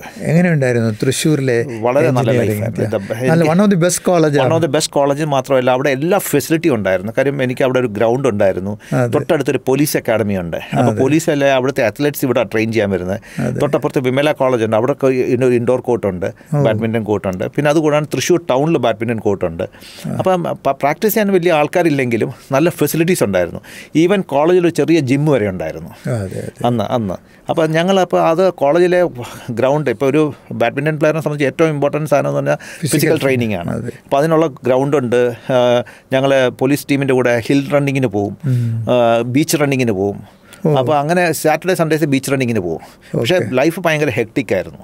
കാരണം പഠിത്തവും കളിയും കൊണ്ട്. കാര്യം എനിക്കൊരു വാശിയുണ്ടായിരുന്നു തിരിച്ച് വരണമെന്നുള്ളത്. കാര്യം എന്ന് പറഞ്ഞാൽ ഇന്ത്യൻ പ്ലെയർ ആയതുകൊണ്ട് അന്ന് എല്ലാവരും എന്നെ എൻകറേജ് ചെയ്യും. എൻ്റെ കൊളീഗ്സ് ആയാലും അന്നത്തെ സാർമാരായാലും എല്ലാവരും ഭയങ്കരമായിട്ട് എൻകറേജ് ചെയ്യും. Even Calicut university vice chancellor തൊട്ടുള്ള ആൾക്കാർ ഭയങ്കരമായിട്ട് എൻകറേജ് ചെയ്യുമായിരുന്നു. അന്ന് യൂണിവേഴ്സിറ്റിക്ക് വേണ്ടി കളിച്ചോ? 4 വർഷം യൂണിവേഴ്സിറ്റിക്ക് വേണ്ടി കളിച്ചു. ഞങ്ങൾ ഓൾ ഇന്ത്യ യൂണിവേഴ്സിറ്റി 3 വർഷം വിൻ ചെയ്തു. അന്ന് ഞാൻ കാലിക്കറ്റ് യൂണിവേഴ്സിറ്റി സെനറ്റ് മെമ്പറും കൂടെ ആയിരുന്നു. സ്പോർട്സ് നോമിനിയായിട്ട് കാലിക്കറ്റ് യൂണിവേഴ്സിറ്റി സെനറ്റിലേക്ക് സെലക്ട് ചെയ്തു. അപ്പോൾ അതൊരു വളരെ വലിയ വ്യത്യസ്തമായ ഒരു അനുഭവമാണ് ആ കളിയിൽ. അന്ന് നടന്ന ഏതെങ്കിലും കളി ഓർമ്മയുണ്ടോ? ഏതെങ്കിലും അല്ലെങ്കിൽ യൂണിവേഴ്സിറ്റി മാച്ച് നമ്മൾ ടഫായിട്ടൊരു കോമ്പറ്റീഷൻ വന്നതോ? അല്ലെങ്കിൽ നാഷണൽസ് ആണ്. അന്ന് ഞാൻ state champion, undisputed state champion ആയിരുന്നു. വളരെ എത്ര കാലം ഞാൻ കണ്ടിന്യൂസ് ആയിട്ട് 8 വർഷം സ്റ്റേറ്റ് ചാമ്പ്യൻ, 6 വർഷം കണ്ടിന്യൂസ് ജയിച്ചു. പിന്നെ അത് കഴിഞ്ഞൊരു ബ്രേക്ക് വന്നു. ഞാൻ അന്ന് റെയിൽവേ ജോയിൻ ചെയ്ത സമയത്ത് കളിക്കാൻ പറ്റില്ല. പിന്നെ 2 വർഷം, അങ്ങനെ ഒരു 8 വർഷം കണ്ടിന്യൂസ് ആയിട്ട് സ്റ്റേറ്റ് ചാമ്പ്യൻ ആയിരുന്നു. ഞാൻ ടോട്ടൽ ഒരു 22 ടൈറ്റിൽസ് ഞാൻ ചെയ്തിട്ടുണ്ട് സ്റ്റേറ്റ്. സിംഗിൾസും ഡബിൾസും സബ് ജൂനിയറും ജൂനിയറും എല്ലാം ചേർത്തിട്ട്. അപ്പോൾ സുരേഷ് തോമസും കളിക്കുമായിരുന്നു? ഞാൻ ഒരു സ്റ്റേറ്റ് ചാമ്പ്യൻഷിപ്പ് സുരേഷിനെ സെമി തോൽപ്പിച്ചിട്ടാണ് ഞാൻ ഫൈനലിൽ വരുന്നത്. ചേട്ടനെ തോൽപ്പിച്ചുകൊണ്ട് അനിയൻ ഫൈനലിൽ വന്നത്. അത് നിങ്ങൾ തമ്മിൽ ടീമായിട്ട് കളിക്കാറുണ്ടായിരുന്നു? ഇല്ല, ഡബിൾസ് കളിക്കാറ്. ഡബിൾസ് എൻ്റെ പാർട്ണർ ഡിഫറൻ്റ് ആയിരുന്നു. എൻ്റെ പാർട്ണർ ആദ്യം കൃഷ്ണകുമാർ ആയിരുന്നു, പിന്നെ ഒരു ജോൺ ഓഫ് മാത എന്ന് പറഞ്ഞിട്ടുണ്ട് ഒരു പ്ലെയർ. ഞങ്ങൾ വളരെ നല്ല പ്ലെയർ ആയിരുന്നു, പുള്ളി ഉണ്ടായിരുന്നു. ഞങ്ങളുടെ സ്റ്റേറ്റ് ടീം വളരെ സ്ട്രോങ് ടീമായിരുന്നു അന്ന്. ഞങ്ങൾ 87 നടന്ന നാഷണൽ ഗെയിംസ് ഫസ്റ്റ് ഗോൾഡ് കിട്ടുന്നത് ഞങ്ങൾക്കാണ്. കേരളത്തിൽ നടന്ന നാഷണൽ ഗെയിംസിന് ആദ്യത്തെ ഫസ്റ്റ് ഗോൾഡ്. അത് കഴിഞ്ഞ് അന്ന് ടീം ചാമ്പ്യൻഷിപ്പിന് ഞാൻ ജോൺ ഓഫ് മാത, ജോണൈ നിസി, ഒരു രാജീവ് ശേഖർ, ഒരു വിനോദ് കുമാർ, ഞങ്ങൾ 5 പേരുള്ള ടീമായിരുന്നു ഞങ്ങൾക്ക് ഫസ്റ്റ് ഗോൾഡ് കിട്ടുന്നത്. മനോരമയുടെ ഫ്രണ്ട് പേജിൽ അന്ന് കേരളത്തിൻ്റെ ആദ്യത്തെ സ്വർണ്ണം എന്ന് പറഞ്ഞിട്ടുള്ള സെക്കൻഡ് ഡേ നാഷണൽ ഗെയിംസ് തുടങ്ങി സെക്കൻഡ് ഡേ ഞങ്ങൾക്ക് ഗോൾഡ് കിട്ടി. പിന്നെ സിംഗിൾസ് ഇൻഡിവിജ്വൽ സിംഗിൾസ് ഞാൻ ഫൈനലി ഞാനും പ്രകാശ് പടുക്കോണും കൂടെയാണ് കളിച്ചത്. വളരെ ക്ലോസ് മാച്ച് ആയിരുന്നു. ഫസ്റ്റ് ഗെയിം 15 അന്ന് 15-13 ഞാൻ ലീഡിങ് ആയിരുന്നു. 11-2 11-5 വരെ ലീഡിങ് ആയിരുന്നു. പക്ഷെ അത് കഴിഞ്ഞിട്ട് എന്താ പറ്റിയെന്ന് പറഞ്ഞാൽ ഞാനൊരു സെമി ഫൈനൽ അതിന് ഉച്ചയ്ക്കാണ് കളിച്ചത്. രാവിലെ കളിച്ച് കഴിഞ്ഞു. അത് കഴിഞ്ഞിട്ട് മാച്ച് ഷെഡ്യൂൾ ചെയ്ത വൈകിട്ട് കുറച്ച് ലേറ്റ് ആയിട്ടായിരുന്നു. പക്ഷേ ദൂരദർശൻ കവറേജ് കാരണം ആ മാച്ച് അവർ പ്രീപോൺ ചെയ്തു. അപ്പോൾ 2 മണിക്ക് വെച്ചു ചൂടത്ത്. രാവിലത്തെ മാച്ച് ശരിക്കും എഫക്റ്റ് ചെയ്തു. ഇപ്പം മസിൽ ക്രാംസ് ഒക്കെ വന്നു. ഫസ്റ്റ് ഗെയിം ഭയങ്കര ക്ലോസ് ആയിരുന്നു. സെക്കൻഡ് ഗെയിം പിന്നെ അത് കളിക്കാൻ പറ്റിയില്ല. ഓക്കെ, എങ്കിലും അത് പ്രകാശ് പടുക്കോണുമായിട്ട് ഒരു ചലഞ്ച് കൊടുക്കാൻ സാധിച്ചു. വളരെ ക്ലോസ് മാച്ച്, അഭിമാനകരമായ കാര്യമാണ്. അന്നൊരു ഗോൾഡും ഒരു സിൽവറുമാണ് എനിക്ക് കിട്ടിയത്. ഗ്രേറ്റ്, നല്ല കാര്യം. അത് കഴിഞ്ഞിട്ടാണ് എഞ്ചിനീയറിംഗ് കംപ്ലീറ്റ് ചെയ്തു. ഏത് വർഷമാണ് കംപ്ലീറ്റ് ചെയ്തത്? 88-ലാണ് എക്സാം കഴിയുന്നത്. 89 ഫെബ്രുവരിയിലുള്ള റിസൾട്ട്സ് വരുന്നത്. ഓക്കെ, അത് കിട്ടിയത് റെയിൽവേയിലേക്കാണെന്ന് തോന്നുന്നു. ആദ്യം ഫുഡ് കോർപ്പറേഷൻ ഓഫ് ഇന്ത്യയിൽ ഞാൻ ജോയിൻ ചെയ്തു. ഒരു 4 മാസം ഉണ്ടായിരുന്നു. അപ്പോൾ അത് റിസൾട്ട്സ് വരുന്നതിന് മുമ്പ് തന്നെ അവിടെ കിട്ടി. അപ്പോൾ 89 ക്യാമ്പസിൽ തന്നെ. അപ്പോൾ ഞാൻ സ്പോർട്സ് കോട്ടയിലാണ് കിട്ടിയത്. പക്ഷേ അന്ന് അവർ എൻ്റെ ഇത് കണ്ടിട്ട് അവർ ഇത് ചെയ്തു. എനിക്ക് ജൂനിയർ എഞ്ചിനീയർ എന്നുള്ള പോസ്റ്റ് തന്നു. അന്ന് ഞാൻ മാവേലിക്കരയിലാണ് ശരിക്കും പറഞ്ഞാൽ വർക്ക് ചെയ്തത്. അവിടെ ഒരു വലിയൊരു ഗോഡൗൺ കൺസ്ട്രക്ഷനിലായിരുന്നു എന്നെ പോസ്റ്റ് ചെയ്തിരുന്നത്. അത് കഴിഞ്ഞ പക്ഷേ റെയിൽവേ കിട്ടിക്കഴിഞ്ഞപ്പോൾ റെയിൽവേയിൽ ഒരു നല്ല പോസ്റ്റിംഗ് കിട്ടി. ഞങ്ങളൊരു ഫസ്റ്റ് ബാച്ചാണ് റെയിൽവേയിലെ ഒരു ഡയറക്റ്റ് റിക്രൂട്ട്സ് സെക്ഷൻ എഞ്ചിനീയേഴ്സിനെ ഡയറക്റ്റായിട്ട് എടുക്കുന്നത്. റെയിൽവേയിൽ 2 റിക്രൂട്ട്മെൻറ്റ്സ് ആണുള്ളത്. നോർമലി സിവിൽ സർവീസ് വഴി ഗ്രൂപ്പ് മറ്റേ IAS വഴി വരുന്നുണ്ട്. അപ്പോൾ ഞങ്ങൾ ഡയറക്റ്റ് എഞ്ചിനീയേഴ്സിനെ ആദ്യമായിട്ട് എടുക്കുന്ന ഒരു ഗ്രൂപ്പായിരുന്നു. അത് ഒരു 16 പേരുള്ള ഒരു ഗ്രൂപ്പായിരുന്നു. അതിനകത്ത് ഞാനുണ്ടായിരുന്നു. ഒരു വർഷം മുഴുവൻ ട്രെയിനിങ് ആയിരുന്നു. കംപ്ലീറ്റ് ട്രാവലിങ്ങും. ഒരുപാട് സ്ഥലത്ത് ഞങ്ങൾ ട്രാവൽ ചെയ്തു. ഒരുപാട് സൈറ്റ്സ് കാണാൻ പോയി. ആലപ്പുഴ കായംകുളം ലൈനിലാണ് എന്നെ പോസ്റ്റ് ചെയ്തിരുന്നത്. 4 മാസം അവിടെ ഉണ്ടായിരുന്നു. പിന്നെ അങ്ങനെ ഒരുപാടെടുത്ത് പിന്നെ ചേർത്തല റെയിൽവേ സ്റ്റേഷൻ പണിയുന്ന സമയത്ത് അവിടെ പോസ്റ്റ് ചെയ്തിരുന്നു. അങ്ങനെ കുറേ നല്ല എക്സ്പീരിയൻസ്, ഒരു എഞ്ചിനീയറിംഗ് ഒരു നല്ല എക്സ്പോഷർ കിട്ടുന്ന റെയിൽവേയിലാണ്. അത് ഈ ജോലി ചെയ്യുമ്പോഴും ബാഡ്മിൻ്റൺ കളിക്കുന്നുണ്ടായിരുന്നു. അതെ, എൻ്റെ ഒരു കൂടപ്പിറപ്പെന്ന് പറയുന്ന പോലെ എല്ലാ ദിവസവും ഞാൻ രാവിലെ കിറ്റുവായിട്ട് 5 മണിക്ക് രാവിലെ. ഇപ്പം ഞാൻ എക്സാമ്പിൾ പറഞ്ഞാൽ റെയിൽവേ ട്രെയിനിങ് ട്രിച്ചിനാപ്പള്ളിയിൽ ഞങ്ങൾക്ക് 4 മാസം ട്രെയിനിങ് ഉണ്ടായിരുന്നു. ട്രിച്ചിനാപ്പള്ളിയിൽ റെയിൽവേയുടെ ഒരു മെയിൻ സെൻറ്ററാണ്. അപ്പോൾ അവിടെ 8 മണിക്ക് ക്ലാസ് തുടങ്ങും, വൈകിട്ട് 5 മണി വരെ ക്ലാസ്സാണ്. ഇപ്പോൾ രാവിലെ 5 മണിക്ക് ഞാൻ ഓടാൻ പോകും, ട്രെയിനിങ്ങിന് പോകും. അത് 7 മണിക്ക് തിരിച്ചു വരും, 8 മണിക്ക് അറ്റൻഡ് ചെയ്യും. അത് കഴിഞ്ഞിട്ട് വൈകിട്ട് അവിടെ ദൂരെ കളിക്കാൻ പോകേണ്ടത്. അവിടെ എവിടെയെങ്കിലും പോയി കോർട്ടിൽ പോയി കളിക്കും, അല്ലെങ്കിൽ ആരും ഇല്ലെങ്കിൽ സെൽഫായിട്ട് പ്രാക്ടീസ് ചെയ്യും. ഞങ്ങൾക്ക് കുറേ സ്കിൽസ് ചെയ്യാം, ഷാഡോ പ്രാക്ടീസ് എന്നൊക്കെ പറഞ്ഞിട്ട് അത് ചെയ്യും, തിരിച്ചു വരും. അപ്പോൾ അത് എൻ്റെ ഒരു റൂട്ടീനായിരുന്നു. ഞാൻ എവിടെ പോയാലും അത് കണ്ടിന്യൂ ചെയ്തുകൊണ്ട്. ഏതായാലും ഇതൊരു എക്സാമ്പിൾ അല്ലേ, ഇത് ബാഡ്മിൻ്റൺ കളിക്കുന്ന ചെറുപ്പക്കാർക്ക് എങ്ങനെയായിരിക്കണം നിങ്ങളെന്നുള്ളതിൻ്റെ ഒരു ഉദാഹരണമല്ലേ. നമ്മൾ ഒരു ദിവസം പോലും വെറുതെ ഇരിക്കുന്നില്ല. ഇല്ല, അങ്ങനെ ആയിരിക്കരുത്. അതാണോ ജോർജിൻ്റെ ഉപദേശം? അതെ. കാര്യം അന്ന് എനിക്ക് കിട്ടിയ ഏറ്റവും വലിയൊരു ഉപദേശം ഒരു ഭാസ്കരൻ എന്ന് പറഞ്ഞ റെയിൽവേയിലെ ഒരു സ്പോർട്സ് ഓഫീസർ ഉണ്ടായിരുന്നു. പുള്ളി ഇന്ത്യൻ ഹോക്കി ടീമിൻ്റെ ക്യാപ്റ്റനായിരുന്നു. Moscow Olympics ക്യാപ്റ്റനായിരുന്നു. പുള്ളിയായിരുന്നു എനിക്ക് എൻ്റെ ലൈഫിലെ ഏറ്റവും വലിയൊരു ഒരു ഇൻസ്പിറേഷൻ പുള്ളിയായിരുന്നു. ഇൻസ്പിറേഷൻ അല്ല, എന്നെ ഏറ്റവും കൂടുതൽ ഫയർ ചെയ്തത്. നമുക്ക് ഒരു ഫയറിങ് കിട്ടിയത്. അതായത് ഞാൻ അന്ന് ഒരു നാഷണൽസിന് പോയപ്പോൾ റെയിൽവേ ജോയിൻ ചെയ്തു. ഫസ്റ്റ് ഇയർ നാഷണൽസിന് പോയപ്പോൾ എനിക്ക് നാഷണൽസ് പെർഫോമൻസ് മോശമായിരുന്നു, അധികം കളിക്കാൻ പറ്റില്ല. ക്വാർട്ടർ ഫൈനലിൽ ഞാൻ തോറ്റു. അപ്പോൾ പുള്ളി എന്നെ വിളിച്ചിട്ട് പറഞ്ഞു, George, we have recruited you in you are engineer, but engineering also they have considered, but you have been posted in a sports quota. So we expect you sports achievement from you, not engineering. Engineering thousands of people can do, but this is only few people can do. Adu karanam, if you are not doing well, I will have to charge sheet you.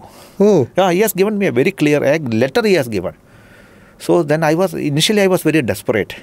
Then I told my all problems. Sir, ഇതിങ്ങനെയാണ്, എനിക്ക് ഇത്ര സമയം കിട്ടുന്നുള്ളൂ, ഇതൊക്കെ പറഞ്ഞു. അപ്പോൾ പുള്ളി nothing doing. And if you want, I can change you from this post to another post. So because എനിക്ക് engineering എൻ്റെ ഒരു കോർ ആയതുകൊണ്ട് ഞാൻ പറഞ്ഞു വേണ്ട, I will do it എന്ന് പറഞ്ഞു. I tried my best. That year I won the nationals, 1991.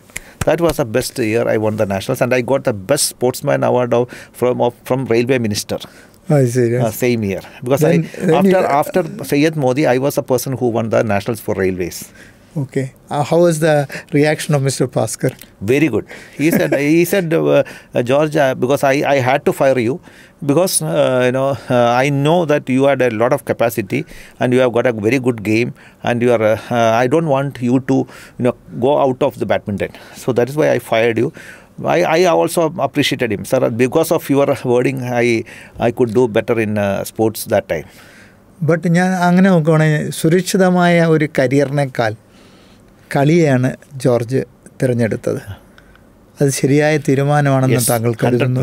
കാര്യം my talent is more in sports 100%. പക്ഷേ ഞാൻ എപ്പോഴും വിശ്വസിക്കുന്നത് what is your talent, U pursue the talent, അതിലാണ് നിങ്ങൾ എക്സൽ ചെയ്യണമെന്നുള്ളതാണ് ഏറ്റവും best. Engineering there are plenty of people they can do. Plenty of people are there. There ഇപ്പോൾ refinery എടുക്കുകയാണെങ്കിൽ there are in a refinery we have around 800-850 officers are there. Out of 850, more than 500 people are engineers only. They are all doing very good job. അപ്പോൾ താങ്കൾ കേരളത്തെ represent ചെയ്തത് many years താങ്കൾ കേരളത്തിൽ 26 years. That is a record. 26 years. That's a record. It became national number 1 in 91 and 92. Am I correct? Yes. അതെ. Around 10 national അവാർഡ്സാണ്, national ടൈറ്റിൽസാണ് താങ്കൾ വിൻ ചെയ്തത്. അത് സബ് ജൂനിയർ തൊട്ടുള്ളതാണ്. സബ് ജൂനിയർ നാഷണൽസ് ജയിച്ചു, ജൂനിയർ നാഷണൽസ് ജയിച്ചു, അണ്ടർ 21 നാഷണൽ സിംഗിൾസ് ഡബിൾസ് ജയിച്ചു, men singles national singles doubles ജയിച്ചു, നാഷണൽ ഗെയിംസിന് 4 ഗോൾഡ് കിട്ടി. അങ്ങനെ 10 ഗോൾഡ് മെഡൽ എനിക്ക് ഏകദേശം 80 ഇൻ്റർനാഷണൽ ഗെയിംസ് അതെ കളിച്ചിട്ടുണ്ട്. അപ്പോൾ ഇതിലെല്ലാം ഒരു കേരളത്തിലെ ഒരാൾ നമ്പർ 1 പൊസിഷനിലേക്ക് വരിക എന്ന് പറയുന്നത്, ഇതിൽ ഏറ്റവും ഡിഫിക്കൽട്ടായിട്ടുള്ള ജേണി എപ്പോഴായിരുന്നു? ഞാൻ ഏറ്റവും ഡിഫിക്കൽട്ടായിട്ട് എനിക്ക് തോന്നി ഞാൻ ഫ്രഞ്ച് ടുളൂസ് ഓപ്പൺ കളിക്കുമ്പോഴാണ് ഏറ്റവും ബെസ്റ്റ് മാച്ച് ഞാൻ കളിക്കുന്നതാണ്. ഒരു സെമിഫൈനൽ ഓസ്ട്രിയൻ പ്ലെയർ ആണ്. പുള്ളി was world number 13 that time. World number 13. World ranking എനിക്കില്ലായിരുന്നു. കാര്യം വേൾഡ് റാങ്കിങ് കളിക്കണമെങ്കിൽ we have to play lot of tournaments. ഒരുപാട് ടൂർണമെന്റ്സ് കളിക്കാം. പക്ഷേ ഇവിടുന്ന് പോകാൻ പറ്റത്തില്ല. അത് കാരണം അവനെ കളിക്കാറില്ല, റാങ്കിങ്ങിൽ വരില്ല. പക്ഷേ ഞാൻ അയാളെയാണ് സെമിഫൈനലിൽ തോപ്പിച്ചത്. He played the Olympics. Next 92 Olympics കളിക്കുകയും ചെയ്തു. ജോർജിന് ആ സ്കോർ ഓർമ്മയുണ്ടോ? ആ score third game 18-13. Very close match. It was a 1 hour 40 minutes it took. How do you feel that after winning that? That was the best match in my life. He was an Austrian player. He played the 92 Olympics. And recording കിട്ടിയിട്ടുണ്ടോ? ഇല്ല. അന്ന് recording video recording ഇല്ല. He was a European player, very good European player. He played a European, I think he reached the finals in the European Championship and all. So that is the one match you remember always? Yeah, always. It's a very, very tough match. It was one of my longest match in my career.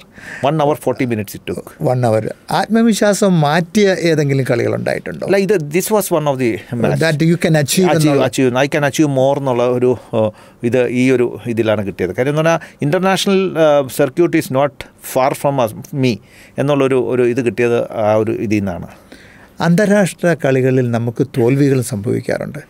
അങ്ങനെ തോൽവി സംഭവിക്കുമ്പോൾ താങ്കൾ എങ്ങനെയാണ് ആ തോൽവിയെ കൈകാര്യം ചെയ്തുകൊണ്ടിരുന്നത്? ഇതിനകത്ത് international ലെവലിൽ ഞങ്ങൾ ബാഡ്മിൻ്റൺ കളിക്കുമ്പോൾ പ്രകാശിൻ്റെ ഒരു കാലം കഴിഞ്ഞിട്ട് Prakash was playing at the top. After that എന്താ പറ്റിയെന്ന് പറഞ്ഞാൽ ഇവിടെ ഒരു പ്രാക്ടീസ് ഫെസിലിറ്റീസ് ഭയങ്കര കുറവായിരുന്നു ഇന്ത്യയിൽ കമ്പാരിറ്റീവ്ലി. ഇപ്പോൾ ഇന്തോനേഷ്യയിലൊക്കെ ചെല്ലാമെങ്കിൽ there are so many academies and it is their national game പോലാണ്. ചൈന ഒക്കെ വരുമ്പോൾ അപ്പോൾ അവർ ദേ ടുക്ക് ഓവർ. അവർ ഭയങ്കരമായിട്ട് ടേക്ക് ഓവർ ചെയ്തു. പിന്നെ വരുന്നത് പ്രകാശ് ഒരു അക്കാഡമി ഇവിടെ സ്റ്റാർട്ട് ചെയ്തതിന് ശേഷമാണ്. അത് വന്നപ്പോൾ ആ ഫെസിലിറ്റി കിട്ടിയ കഴിഞ്ഞപ്പോൾ ഗോപിചന്ദ് അതിനകത്തുനിന്ന് വന്നു. There are some people have come. പിന്നെ ഗോപി സ്റ്റാർട്ട് ചെയ്തു. അതോടുകൂടിയാണ് ഇപ്പോൾ now India badminton is at the top level. ഇപ്പോൾ റീസെൻ്റ്ലി തോമസ് കപ്പ് നമുക്കറിയാമല്ലോ. തോമസ് കപ്പിന് ഇന്ത്യക്ക് ബ്രോൺസ് മെഡൽ കിട്ടി. വേൾഡിലെ ടോപ്പ് 3 എന്ന് പറഞ്ഞാൽ my son was in the team. Kiran George was in the team. So അതൊരു വലിയൊരു അച്ചീവ്മെൻ്റ് ആണ്. കാര്യം ഇന്ത്യയിലെ ഒരു ഗെയിമിനും ഇല്ലാത്തൊരു അച്ചീവ്മെൻ്റ് ആണ് വേൾഡിലെ ടോപ്പ് 3 വരിക എന്ന് പറഞ്ഞാൽ. അങ്ങനെ താങ്കൾ തോമസ് കപ്പ് 1991 അല്ല, ഞാൻ തോമസ് കപ്പ് 4 തോമസ് കപ്പ് കളിച്ചു. 88, 90, 92, 2000. 4 Thomas cup. Thomas cup once in 2 years ആണ്. അർജുന അവാർഡ് 2001 കിട്ടി. ആരാണ് അത് അറിയിച്ചത് താങ്കളെ? അർജുന അവാർഡ് എന്നെ അറിയിച്ചത് സ്പോർട്സ് മിനിസ്ട്രി എന്നാണ് വിളിച്ചു പറഞ്ഞത്. അവാർഡ് ഡിക്ലെയർ ചെയ്യുന്നതിൻ്റെ തലേ ദിവസം രാത്രിയിൽ എന്നെ വിളിച്ചു പറഞ്ഞു ഇങ്ങനെ you have been nominated as for the Arjuna award. അതൊരു ഏറ്റവും ജീവിതത്തിലെ ഏറ്റവും ഇമ്പോർട്ടൻറ്റ് മൊമെന്റ് ഇൻ ലൈഫ്. ആരെയാണ് ആദ്യം അത് വിളിച്ചു പറഞ്ഞത്? ഞാൻ വിളിച്ചു പറഞ്ഞത് എൻ്റെ ഫാദർ മരിച്ചു പോയപ്പോഴത്തേക്ക് ഞാൻ എൻ്റെ മദറിനെയും പിന്നെ എൻ്റെ ഗ്രാൻഡ് ഫാദർ ഉണ്ടായിരുന്നു, അവരെയൊക്കെ വിളിച്ചു, ബ്രദറിനെ വിളിച്ചു പറഞ്ഞു. Okay. It was a great moment. Because എപ്പോഴായിരുന്നു കല്യാണം? 94 കല്യാണം. ഇത് 2001 കിട്ടുന്നത്. അപ്പം 98 കോമൺവെൽത്ത് ഗെയിംസ് ഞങ്ങൾക്ക് സിൽവർ മെഡൽ കിട്ടി. അതായിരുന്നു ഇതിൻ്റെ ബേസ്. ജോർജ് ആരെയാണ് കല്യാണം കഴിച്ചത്? പ്രീത, എൻ്റെ ജൂനിയർ ആയിരുന്നു engineering college. She was A badminton player. She was also A state champion. പിന്നെ പുള്ളി she's A chemical engineer from same college, Thrissur junior ആയിരുന്നു. ഓക്കെ. അത് കഴിഞ്ഞ് ജോർജിന് 2 കുട്ടികളാണ്. അതെ, അത് 2 ബോയ്സ്. അതെ. അവർ രണ്ടുപേരും ബാഡ്മിൻ്റണിൽ തിളങ്ങി നിൽക്കുന്ന താരങ്ങളാണ്. അതെ. അവരുടെ യാത്രകൾ ഇപ്പോൾ എവിടെ വരെയായി? മൂത്ത ആള് is now working with income tax department, Arun George. പുള്ളി he played almost 7-8 years he played for the country. 2 Thomas cup കളിച്ചു, 2 വേൾഡ് ചാമ്പ്യൻഷിപ്പ് കളിച്ചു, സാഫ് ഗെയിംസിന് ഗോൾഡ് കിട്ടി. He played quite well. Junior national rank number 1 ആയിരുന്നു ഡബിൾസിൽ കുറേ വർഷങ്ങൾ. അപ്പം now because he is not having a good partner, so he is playing in the state level, not in the international level. Where is he based? Based at Kochi now. He was with the Gopichand Academy. Oh. He was in the national camp in the Gopichand Academy. Okay. My second son is still playing for the country. Now he just played the Thomas Cup, last Thomas Cup he played. So last 7-8 years he is playing for the country. His best world ranking is 34. His name is Kiran George.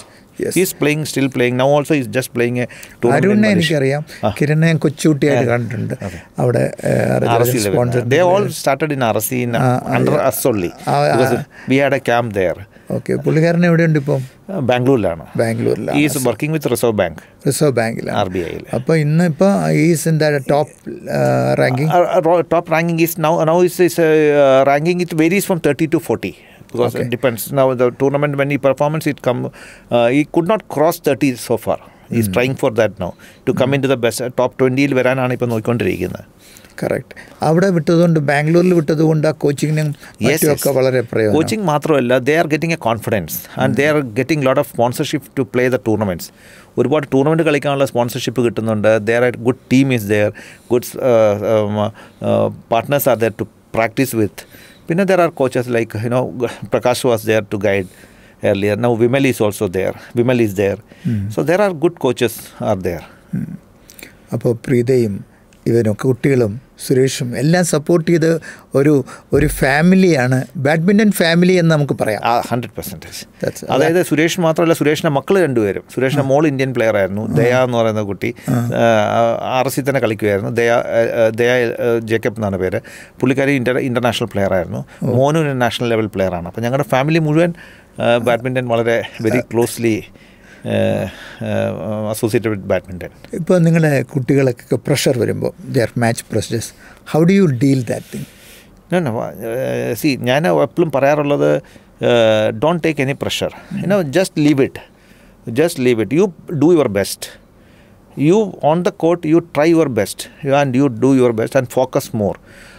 Results will come for automatically. There is no need of pressure at all. പക്ഷേ ഓട്ടോമാറ്റിക്കായിട്ട് അത് വരും. That has to be managed. Yes. See, I always tell them, because I got a lot of good advice from Prakash sir. Okay. Because he is like my, I consider him as the best human being and best sports person in the world. I consider him personally, because he gives a lot of good advice to the youngsters. The best advice what he says is, ഒന്ന് പറയുന്നത്, never ever look for fame and money. Just proceed. You do your job. Every day, whatever is assigned to you, or whatever you want to do, or whatever is your coach says, you do full heart and just leave it. Results will come automatically. That is what is advice always. And whatever you do it with a passion and love, and you love what you do. So you will never get bored, and you will try to do the best, and you will get the results. ഫേമസിന് fame ആവാനായിട്ട് പുറകിൽ പോയാൽ നമ്മളൊന്നും എപ്പോഴും പറയും, I never looked at anyone. Automatically my pages were coming from back page to front page. Correct. That's a good lesson. Good lesson. So many good lessons. I have read many of his. We talk each other, and once he came to. We called him for in our BPCL for a management vision. How sports can connect with the management. So he has taken a lesson in that. It's beautifully to us. Great. Yeah. അപ്പം George sporting കരിയറിൽ ഏതെങ്കിലും injury ഉണ്ടായിട്ടുണ്ടോ George? Yes, I had when I was playing my peak. That was the worst time I had. In '94, I was playing a tournament in Dubai. When I was playing in the finals, that time I got injured. My knee has got injured. Okay. '94. That time I was an Indian captain, Thomas Cup team Indian captain. Okay. So I was playing tournament. Other two in the finals, got injured. Then I had to come back. Then I got it operated. ACL anterior cruciate ligament with meniscal repair. So after 6 months I came back. Great. Yeah. 94 I had to take 94 December got it operated. 95 almost 9 months, up to 9 months I had to take rest. Then 96 onwards I am back. 98 I played the Commonwealth Games.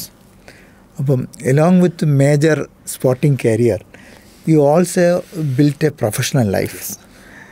You joined BPCL Marketing Division in 1991 and worked across retail engineering, marketing, E&P, construction before going to Kochi refinery. ആ ഒരു life പറയാം ചെന്നൈയിലായിരുന്നു തോന്നുന്നില്ല? ചെന്നൈയിൽ I joined in Chennai because Chennai based ആയിരുന്നു. എന്നെ post ചെയ്തതൊക്കെ Chennai based ആയിട്ടായിരുന്നു. കൊച്ചിയിൽ പോസ്റ്റ് ചെയ്തു. പക്ഷേ as A sportsman you know all sports persons are very hardworking. Yes. So my routine was almost when I was doing sports also it was around 8 to 10, 12 hours a day I used to work. Because since I have got one disadvantage because I am little short. I am only 165, 5 feet 5 inches. So I had to work very hard to compensate that. So I was basically very hardworking. More than talent, I believe hard work. Yes. Dedication and hard work. So that same thing reflected in my job also. I work very hard. Okay. I hardly take leaves. Okay. അപ്പോൾ ഇത് അന്നും sports continue ചെയ്തോ? Up to 2000 last I played the Thomas Cup was 2000. I see. Yeah, 2001 I got ARJUNA award. After that I was focusing on the office. Okay. Then I played for the state. Up to 2006 I represented the state. Played decently well in the nationals. Reached up to semi-finals, some tournaments finals like that. Then 2006 I fully came out of sports. Then you moved to Kochi refinery. Yes. 2006 there was a merger happened. Kochi refinery versus BPC. Okay. So I was fortunate to coordinate that merger activities in Kerala. Oh, great. Yeah. So that important assignment. So you are working in the HR. At that time I was in retail. So they told me coordinate this merger activities because there are a lot of activities has to be done. Yes, we have to get the government clearance. State government has got a stake in the BPCL. So അതിന് state government clearance വേണം. അവിടുത്തെ ഓഫീസേഴ്സിൻ്റെയും അവിടുത്തെ സ്റ്റാഫിൻ്റെയും clearance വേണ്ട, at least convince dum. So we, along with the director HR, I visited all the groups, all the unions, officers association, and many people. So we had clarified what we are going to do, what is the benefit of this BPCL merger. So standalone refinery, what will be the disadvantage? All those things we had to convince them. So finally, that EGM has happened in 2006. So it got merged. So there was some opposition was there. Some people, high stake, some shareholders were there. In the Kochi refinery shareholders were. They filed a case in the High Court. So that got rejected. And we got it merged on 2006. After that merger, company decided that I should be better to stay in Kochi refinery for the integration part, because it was two companies, different companies. BPCL was a different company, a different culture. It's a marketing company. Yes. Basically, this is purely a refinery, technical one. So that merger should happen. So that is how they posted me to, because branding also should be there, because Kochi refinery, the emblem itself was different. Yes. So we had to merge everything. So that has taken me to refinery. So you were general manager PR? And then administration. I joined as a senior manager, PR and administration. Then I went to projects for some time. There was a big project happening, integrated refinery expansion project. Very big project. It was 16,000 crores project. So for that, land acquisition and approvals, all those things I was coordinating. Then again I moved back to estate department, estate and administration. So I had to construct a lot of facilities for the employees. Yes. Yeah, all quarters, school. So we have shifted the school. So George, sports, public relation, HR, projects. This is 3 fields George work here. This 3 fields, I mean PR, HR, projects. And sometimes you worked in retail marketing also. Yes, marketing also. And of these 3, PR, HR and projects, which work it was challenging? Which work you enjoyed doing it? The most challenging was, a lot of uncertainties are there in PR. Yes. See, like we had a lot of complaints against Kochi refinery. There was a committee, a technical committee, an expert committee government has formed. In that expert committee, all big people were there, like a principal secretary, head of PESO. Like that, many people were there in the committee. So we had to go with them. They also came to refinery for almost 6 months. Yeah, so that be with them and till the report is made. So we want to tell them, we have to convince them that the refinery is working 100% normal. So like that, so a lot of uncertainties are there in PR. Okay. So like that, recently also there was one issue called Iron Kuri. One pocket, there was some fire has happened. One cable, KCB cable got fire. So in some fumes went to their side. So they had agitated. So there are a lot of issues are happening in PR. We have to handle PR department. Very carefully. Otherwise, everything is, suppose if you go to estate or projects, everything is, normal. Within our control. And everything. Whereas a public relations man with the outside people. Local people. And what will happen tomorrow, we don't know.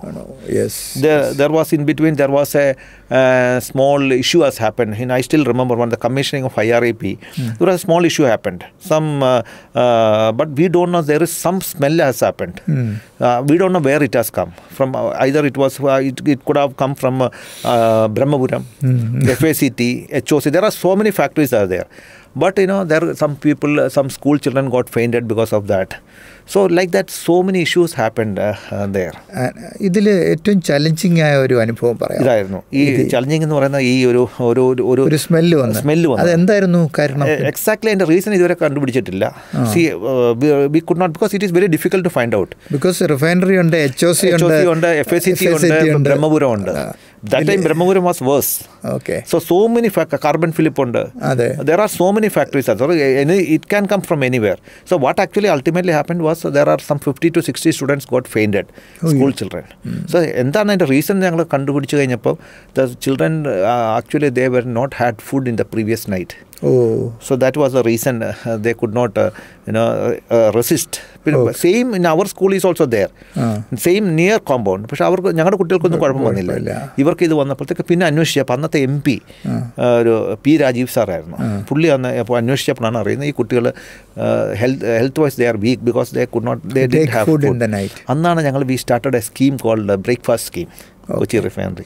Now we are giving around more than 45,000 students കൊച്ചിയിൽ government സ്കൂളിലെ കുട്ടികൾക്ക് breakfast കൊടുക്കുന്നുണ്ട്. BPCL Kochi refinery. അതെങ്ങനെ സാധിക്കുന്നു? So that is through different district collector, education department, panchayats, some MLAs, like that different organizations are helping us.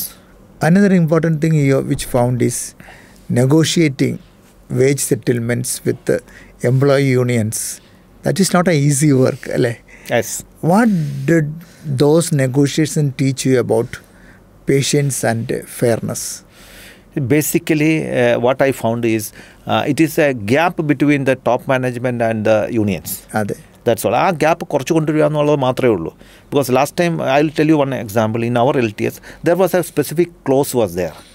Because that was added because of privatization and all those things. Those things, it was added earlier.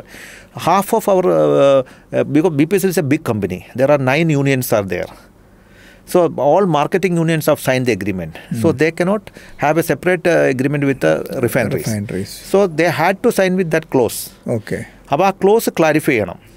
അപ്പോൾ അത് top management chairman and board members they had a discussion with we made an arrangement to come the board members to have a meeting with our unions. So because ഞങ്ങൾ പറയുന്നതിനെക്കാട്ടും board members പറയുമ്പോൾ union will listen ചെയ്യും. So that only with one meeting we could settle many issues. So basically that gap കുറച്ച് കൊണ്ടുവരിക എന്നുള്ളത് മാത്രമേ ഉള്ളൂ. ഈ നെഗോഷിയേഷൻ ടേബിളിലൊക്കെ ഇരിക്കുമ്പോൾ whether your sporting background helped you in understanding the team psychology better or public റിലേഷൻസിന് ഇത് വളരെയധികം യൂസ് ചെയ്തിട്ടുണ്ട്. കാമാവാനും കൂളാകാനും. We never get angry because they are telling their feelings, their issues. So we are listening, because that is one patience we got from the sports, because I'm sitting for long time. Yes. Some negotiations are happening in 15-16 hours. Yes. I still remember one settlement we had done it in morning 4 a.m. Oh, I see. It started from evening. Previous day noon, and next day morning we signed the agreement. And that means around 14-16 hours continuously we were sitting. Yes. Just we are going together for lunch, coming back again to the table, discussing. So that strength from where you will get, because that sport gives us a lot of energy, lot of people to listen, accepting the failures. All those things teaches from sports. You also served as the chief public information officer, right? Appellate authority for RTA matters. ഈ RTA matters വരുമ്പോൾ അതെങ്ങനെയാണ് താങ്കൾ നേരിട്ടുകൊണ്ടിരുന്നത്? It's a very challenging area, the RTA and appellate authority, because when I was a GM, I was a RTA public information officer. That is, I was taking care of CPIO, Chief Public Information Officer. When I became Chief General Manager, I became appellate authority. So there are a lot of RTAs are coming. Yes. The refinery, especially if a tender somebody fails, next day you will give a RTA. So like that, many RTAs are there. And refinery, the problem is many things are very confidential. Some, especially when the tenders, some foreign people are there. So they are very clearly says, their technology cannot be revealed, or their prices cannot be revealed. So many things. So we had to take a very, very judicious call while replying for RTAs, because we had to use that confidentiality also in that. Many things we have to tell them that it is confidential, so we cannot reveal reveal your answer. So like that we had to take a stand many times. താങ്കളുടെ ഔദ്യോഗിക ജീവിതത്തിൽ, especially in PRHR, താങ്കൾ പല കേരളത്തിലെ മന്ത്രിമാരുമായിട്ടും ഉദ്യോഗസ്ഥരുമായിട്ടും, പ്രത്യേകിച്ച് ഞാനുമായിട്ടൊക്കെ പലപ്പോഴും പല കാര്യങ്ങളും താങ്കൾ ബന്ധപ്പെടുകയുണ്ടായിട്ടുണ്ട്. അതിൽ രസകരമായ അനുഭവങ്ങളും വളരെ സ്പീഡിയായിട്ട് കാര്യങ്ങൾ നടക്കുന്നതുമായിട്ട് സംഭവങ്ങളുണ്ടായിട്ടുണ്ടോ? അത് അല്ലെങ്കിൽ രസകരമായൊരു അനുഭവം താങ്കൾക്ക് പറയാനൊക്കൂ? ബേസിക്കലി ഞാൻ ഇൻട്രാക്ട് ചെയ്യുമ്പോൾ, suppose if you are genuine, yes, people are also very genuine. Very genuine. Yes. That is what I feel. My first thing is we should approach. When I approached everyone, right from Manjandi sir, I had to even V.S. Achyutanand sir also. I had to many things we had to, because for company purpose. Yes. The day you go for personal thing, so you will lose. Yes. So that I will always keep in mind. Yes. Never ever go for any personal thing to any political or any official people. Manners. Only of official, and should be very genuine, and they should not have any problem, because by sanction. ഏറ്റവും challenging ആയിട്ടൊരു approval താങ്കൾക്ക് വന്നിട്ടുണ്ടോ? Project അപ്രൂവലോ? കാരണം റിഫൈനറിയുടെ പുതിയ petro chemical project വരുന്നു. അപ്പോൾ ഇതിലെല്ലാത്തിനും അതിൻ്റെ approvals, മിനിസ്ട്രിയുടെ concurrence, state ഗവൺമെൻറ്റിൻ്റെ കൺകറൻസ്, അല്ലെങ്കിൽ പൊല്യൂഷൻ കൺട്രോൾ, പെസോ, അങ്ങനെ പലരുടെയും കൺകറൻസ് വേണ്ടി വരും. അതിൽ ഏറ്റവും ചലഞ്ചിങ് ആയിട്ട് തോന്നിയത് ഏതെങ്കിലും ഉണ്ടായിരുന്നോ? IREP എന്ന് പറഞ്ഞ പ്രോജക്റ്റിൻ്റെ അപ്രൂവൽ ആയിരുന്നു. അതിൻ്റെ MOEF clearance was very challenging. It was there was lot of queries were there. Finally we went to every pollution public hearing കഴിഞ്ഞു, എല്ലാം കഴിഞ്ഞു, എല്ലാ ഇതും കഴിഞ്ഞതിന് ശേഷം it has gone to Government of India, MOEF. So it was actually the minister, Jayanti Natarajan was the minister that time. was having some queries and all. So again it has come back. It was shuttling almost 6 months. So that we managed. Somehow we went there, we convinced them, and there are some people have also involved, because the inauguration was almost finalized. Dr. Manmohan Singh was about to inaugurate. Before that we should get that approval. Yes. Finally we got it. That was the most challenging approval we got it. That was one of the biggest approval also. ഇപ്പോഴും George വൈകുന്നേരങ്ങളിൽ കളിക്കാറുണ്ടോ അതോ fitness freak ആണോ? എങ്ങനെയാണ്? കളിക്കാൻ പോകുന്നുണ്ട്. RSCയിലാണോ? Because last actually ഒരു 7-8 years I was not focusing on my body. Okay. I was fully into the office work. Because it was too hectic. Because HR department we have got a lot of verticals. So managing the entire HR is a little tough job. So I was focusing fully on that that job, because I was not focusing on my health. Now I started coming back to normal after retirement. ഭരണവും നിയമവും ജനങ്ങളുടെ പ്രതീക്ഷകളും ഒരുമിച്ച് വരുമ്പോൾ ഏറ്റവും വലിയ പരീക്ഷണം എവിടെയാണ്? അഡ്മിനിസ്ട്രേഷനിലാണോ അതോ you think the rules and regulations ആണോ? ഏതിലായിരിക്കും ടഫസ്റ്റ് ആയിട്ട് താങ്കൾക്ക് നേരിടേണ്ടി വന്നത്? അല്ല, many rules and regulation we cannot violate, because it's a refinery. It's much better, bigger than anything. ഒരു ചെറിയ spark is more than enough. More than entire district will wipe off. So we cannot change anything. Yes. With a strong rules and regulation, we have to achieve the goal. So that is a main task. So that is why I always say, whenever I go to, because I have got very good response from all political leaders, because they know we are genuine. And your communication skills also really help you out. How you communicate with the politicians, basically, the leaders, and of course the people in and around the refinery. You have to face them often then. Yes. How you manage the communication skills? No, we will tell them fact. Basically, suppose MPs, the stakeholders, basically MPs and MLAs will tell that this is not something is not possible. Suppose in the case of land acquisition, the land acquisition is not easy. Yes. Because it has got a LARR Act is there.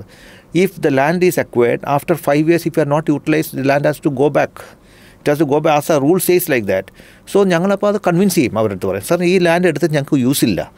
So അങ്ങനെ ഒരുപാട് request ഞങ്ങൾക്ക് വരുന്ന land അക്വിസിഷൻ്റെ കേസിലാണ്. അങ്ങനെ പല കേസുകളിലും ഞങ്ങൾക്ക് വരുമായിരുന്നു. അപ്പോൾ ഞങ്ങൾ അവരെ കൺവിൻസ് ചെയ്യും, sir this is not possible. As a public sector company we cannot go to the board with this proposal. ബോർഡിലേക്ക് പോയി കഴിഞ്ഞാലുള്ള പ്രോബ്ലം, അവർ ചോദിക്കും what is the purpose and can you answer if you the land will be utilised in 5 years. Unless and until there is a strong project showing that land is required for this project, we cannot go for this acquisition. But people will get convinced also. ഞങ്ങൾ പറഞ്ഞു കഴിയുമ്പോൾ ജനങ്ങൾ convince ആകത്തില്ല. അവർ പറയും നിങ്ങൾക്ക് ഒരുപാട് closes ഉണ്ട്, നിങ്ങൾക്ക് ഒരുപാട് വിധികൾ എടുക്കാമെന്നൊക്കെ പറയും. പക്ഷേ ഞങ്ങൾ one political, suppose MP, MLA and all, once we tell them, they will get concerned. Even collector also, they know that our limitations. We are playing with the public money. Correct. അതായിരുന്നു ഏറ്റവും കൂടുതൽ challenging ആയിട്ട്. തൊട്ട് refinery വളർന്നു വരുമ്പോൾ അവിടെ എല്ലാ സ്ഥലങ്ങളും ഏറ്റെടുക്കാൻ പറയുന്നത്. അപ്പോൾ നല്ലൊരു എമൗണ്ട് കിട്ടുക എന്നുള്ളതാണ്. എമൗണ്ട് കിട്ടുന്നത് മാത്രമല്ല, കമ്പനിയെ സംബന്ധിച്ചോളം suppose we got a request for some around 200-300 acres of land. So അത് എടുക്കുവാണെങ്കിൽ ഏകദേശം 6,000 crores rupees വേണം. So that land cannot be used also. അപ്പോൾ അതൊരു challenging. Protecting companies interest is very very important for us. BPCLൻ്റെ CSR activities വളരെയധികം കേരളത്തിലൊട്ടാകെ BPCL Kochi refinery ചെയ്യുന്നുണ്ട്. അതിലേറ്റവും താങ്കൾക്ക് ഏറ്റവും നല്ലൊരു ആക്ടിവിറ്റി ഏതായിരുന്നു? ഏറ്റവും ഞാൻ എടുക്കുകയാണെങ്കിൽ ഒരു 3-4 ആക്ടിവിറ്റീസ് ഉണ്ട്. അതിൽ ഏറ്റവും best is A Covid hospital. Covid hospital was the best. കാരണം വി സേവ്ഡ് അറൌണ്ട് 9,900 പീപ്പിൾ. എനിക്ക് മെനി പീപ്പിൾ, സാറിന് അറിയാമല്ലോ, ഞാൻ അസോസിയേറ്റഡ് ആയിരുന്നു. സാർ ഉണ്ടായിരുന്നു, ഡിസ്ട്രിക്ട് കളക്ടർ സുഹാസ് ഉണ്ടായിരുന്നു, 2 പേരുമായിരുന്നു അതിൻ്റെ മെയിൻ ആൾക്കാർ. കാര്യം അത് ഞങ്ങൾ ചെയ്തത് വെറും 2 weeks കൊണ്ടാണ്. പ്ലാന്റിൽ നിന്ന് ഓക്സിജൻ പേഷ്യൻറ്റിൽ എത്തിച്ചത് 2 weeks കൊണ്ടാണ്. അപ്പോൾ അത് that was A massive job. അതിൻ്റെ അഡ്വാൻറ്റേജ് എന്ന് പറഞ്ഞാൽ, ബിക്കോസ് ഇത് പീപ്പിൾ, പാവപ്പെട്ട ആൾക്കാർക്ക് ഒരു പൈസ പോലും കൊടുക്കാതെ ഫുഡ് ഉൾപ്പെടെ ഫ്രീ. ഫുഡും അക്കോമഡേഷൻ അവരെ ട്രാൻസ്പോർട്ടും തിരിച്ചവരെ കൊണ്ട് വീട്ടിൽ വിടുന്നതിനും വരെ ഉള്ള expenses was taken by BPCL as well as the district administration. And we got all your clearances very fast. That time, Mohan നോക്കാതെ it was given. And there was an oxygen compressor unit was there. That was also given. So liquid oxygen was supplied to all the hospitals. So that was actually Idiki, up to Alleppey, Idiki, Ernakulam, Trichur, patients were flowing to our place. Almost 10,000 patients were, saved because of that. That was the one. Second one was the breakfast scheme. We are giving around 45,000 students. We are giving breakfast regularly. See, when you take a survey, ഞങ്ങളൊരു survey നടത്തി കഴിഞ്ഞാൽ പല കാരണങ്ങളാലും കുട്ടികൾ breakfast കഴിക്കാനാണ് സ്കൂളിൽ വരുന്നത്, government സ്കൂളിൽ. Maybe one reason is no money. പിന്നെ എസ്പെഷ്യലി നമ്മുടെ ഫിഷർമാൻ സൈഡിലൊക്കെ പോയി കഴിഞ്ഞാൽ അവർ രാത്രി ഫിഷിങ്ങിന് പോവും, അമ്മമാർ രാവിലെ മീൻ ഇതിന് പോകും, കുട്ടികളെ ഫുഡ് കൊടുക്കാൻ സമയം കിട്ടത്തില്ല. അങ്ങനെ പല റീസൺസ് ഉണ്ട്. അപ്പോൾ ഞങ്ങൾ സ്റ്റഡി ചെയ്ത് കഴിഞ്ഞപ്പം പല കുട്ടികളും ബ്രേക്ക്ഫാസ്റ്റ് കഴിക്കാതെ സ്കൂളിൽ വരുന്നത്. They are coming straight away having only lunch സ്കൂളിൽ കൊടുക്കുന്നുണ്ടല്ലോ ഗവൺമെൻറ് സ്കീം, അത് കഴിക്കും. അപ്പോൾ ഈ ബ്രേക്ക്ഫാസ്റ്റ് കൊടുത്തോടെ ലോട്ട് ഓഫ് ഡിഫറൻസസ് കം. കുട്ടികളുടെ പഠന നിലവാരം, അറ്റൻഡൻസ്, പിന്നെ കുട്ടികൾ കൂടുതൽ കഴിക്കാതെ ഒന്നിച്ചിരുന്ന് കഴിക്കുമ്പോൾ അവർ എൻജോയ് ചെയ്ത് ഫുഡ് കഴിക്കാൻ തുടങ്ങി. അതുകൂടാതെ 100-150 സ്ത്രീകൾക്ക് ജോലി കിട്ടി കാര്യം കുക്ക് ചെയ്യുന്നത്. That is also another good thing. So that is one of the best project. Second, third one is a CBG plant.